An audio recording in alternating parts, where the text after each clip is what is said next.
Benarkah negara-negara di dunia terancam resesi, termasuk Indonesia?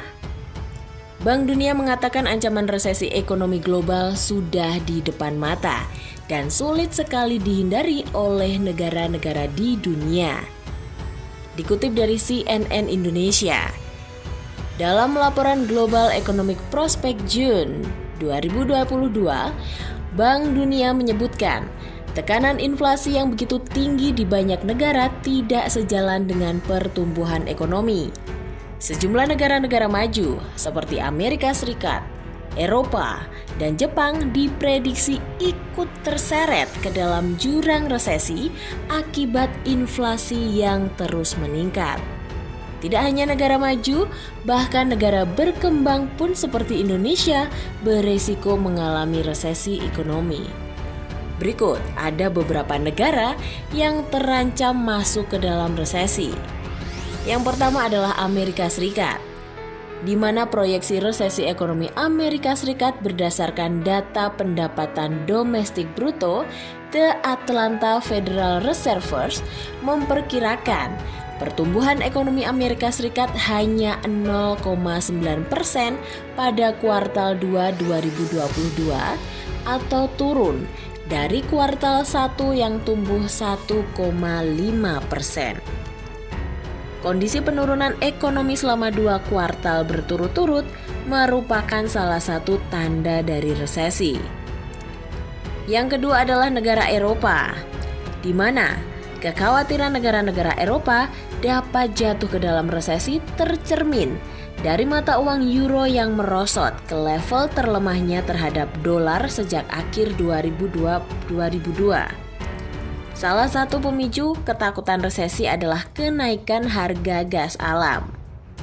Data menunjukkan perlambatan tajam dalam pertumbuhan bisnis pada Juni dan rilis melansir defisit perdagangan pada Mei 2022 yang disesuaikan secara musiman sebesar 1 miliar euro di Jerman, berlawanan dengan ekspektasi surplus. Hal ini terlihat nyata pada perekonomian Inggris yang menunjukkan tanda-tanda perlambatan karena inflasi tinggi. Lewat survei, pengusaha melaporkan tingkat kekhawatiran yang biasanya menandakan resesi. Yang ketiga adalah negara Cina.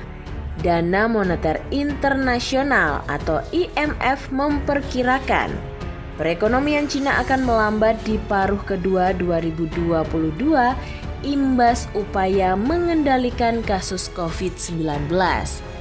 Dalam jangka pendek, Cina menghadapi tantangan untuk menyeimbangkan mitigasi COVID-19 sekaligus mendukung pertumbuhan ekonomi. Pemerintah Cina sudah mulai meningkatkan pelonggaran kebijakan ekonomi makro dengan pengeluaran publik yang besar, pemotongan pajak, penurunan suku bunga kebijakan, dan sikap yang lebih longgar pada sektor properti. Di barisan keempat adalah Mongolia. Lembaga pemerintah internasional Fitch Ratings memperkirakan kondisi keuangan global yang lebih ketat dan dampak geopolitik akan memperburuk profil keuangan eksternal Mongolia yang lemah. Menurut mereka, ketergantungan pemerintah Mongolia pada hutang luar negeri meningkatkan kerentanan terhadap pergeseran sentimen investor internasional yang dapat menghasilkan perlambatan ekonomi. Yang kelima adalah Korea Selatan.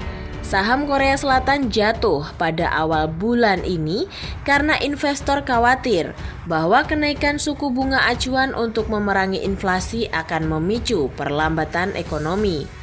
Dengan banyak yang bersiap untuk menghadapi dampak resesi Amerika Serikat tahun depan. Seo Jung-hoon, analis di Samsung Securities, menyebutkan bahwa saham Korea Selatan seperti pasar saham Taiwan sensitif terhadap momentum siklus ekonomi dan bereaksi terhadap ketakutan resesi. Barisan selanjutnya adalah negara Indonesia. Menteri Keuangan Sri Mulyani mengungkap risiko resesi ekonomi yang dialami Indonesia sebesar 3%.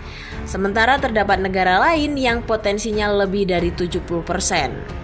Meski demikian, bukan berarti pemerintah terlena.